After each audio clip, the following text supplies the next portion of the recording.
Doğu Türkistan'da son 2 senede gözaltı, tutuklama ve hapis cezalarına rekor artış kaydedildi. Çeşitli bahanelerle gözaltına alınan ve toplama kamplarına hapsedilenlerin sayısının 230 binden fazla olduğu bildirildi. Sincan Uygur Özerk Bölgesi olarak adlandırılan Doğu Türkistan'da güvenlik ve yargı organlarının istatistiki bilgileri esas alınarak yapılan bir araştırma raporunda çeşitli bahanelerle gözaltına alınan tutukluların sayısının 230 binden, sözde eğitim adı altındaki hapishanelere götürülenlerin sayısının ise 2 milyondan fazla olduğu bildirildi. Çin hükümeti Doğu Türkistan bölgesindeki Müslüman nüfusu gözetim altına almak ve bastırmak için toplama kampları ve hapishanelerden oluşan büyük bir ağ kurdu. Son dönemde bölgede baskıların arttığı ve hapishanelerdeki insan sayısının ciddi oranda artış gösterdiği bildirildi.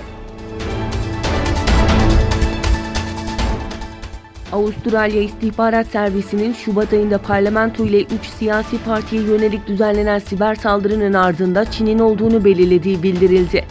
Konuyu yakından takip eden en az 5 kaynak Reuters'e verdikleri demeçlerde Avustralya Gizli Servisi'ne bağlı siber istihbarat biriminin bu kanıya Mart ayında ulaştığını, ancak Canberra yönetiminin Pekin'le ticari ilişkileri riske atmamak için meseleyi gizli tutmaya karar verdiğini dile getirdi.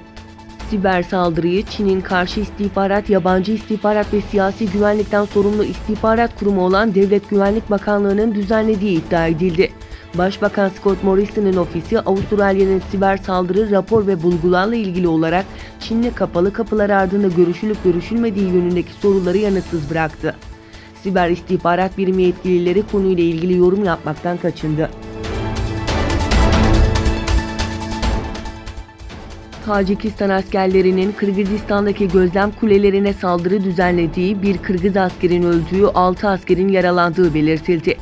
Kırgız Devlet Sınır Hizmetleri basın merkezinden yapılan açıklamaya göre Tacikistan askerlerinin Kırgızistan'ın Batken bölgesine bağlı Leylek ilçesindeki tartışmalı sınır bölgesinde Say ve Maksat adlı gözetleme kulelerini vurması sonucu bir Kırgız askeri yaşamını yitirdi, 6 asker de yaralandı.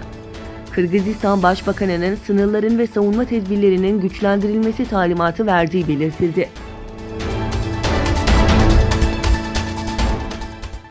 Suudi Arabistan Milli Petrol Şirketi Saudi Aramco'ya ait tesislere yönelik saldırılara ilişkin soruşturmaya katılması için uluslararası uzmanlar çağıracak. ABD Başkanı Donald Trump, Suudi Arabistan'ın Milli Petrol Şirketi'ne düzenlenen silahlı insansız hava aracı saldırısına ilişkin İran, Suudi Arabistan'a yapılan saldırı ile ilgileri olmadığını söylüyor ama göreceğiz ifadelerini kullandı. Ayrıca Çin Dışişleri Bakanlığı, ABD'nin Suudi Arabistan'ın Milli Petrol Şirketi'ne yapılan saldırının arkasında İran olduğu iddialarını sorumsuzca şeklinde nitelendirerek taraflara itidal çağrısı yaptı. Diğer yandan Rusya'nın Birleşmiş Milletler Daimi Temsilcisi Vasili, Suudi Arabistan'ın petrol sahasına yapılan saldırının sorumluları konusunda çelişkili açıklamalar olduğunu ve sonuca varmak için acele edilmemesi gerektiğini söyledi. Rusya tarafından geliştirilen S-500 hava savunma füze sisteminin 2020 yılından itibaren seri üretime geçeceği açıklandı. Televizyona konuşan Rus yetkili, S-400'ün parçalarının Türkiye'de üretilmesinin mümkün olduğunu söyledi. Rusya tarafından halihazırda kullanılmakta olan S-400 hava savunma füze sisteminin yerini alması için geliştirilen S-500'ler en az 25 yıl boyunca ülkenin hava savunma ihtiyacını gidermek için kullanılacak. Rusya Federasyonu Hava Kuvvetleri 2020 yılının ikinci yarısından itibaren seri üretime geçmesi planlanan S-500 hava savunma füze sisteminin idamesi için 2017 yılından beri Tver şehrinde yer alan Hava Savunma Akademisi'nde personel yetiştiriyor.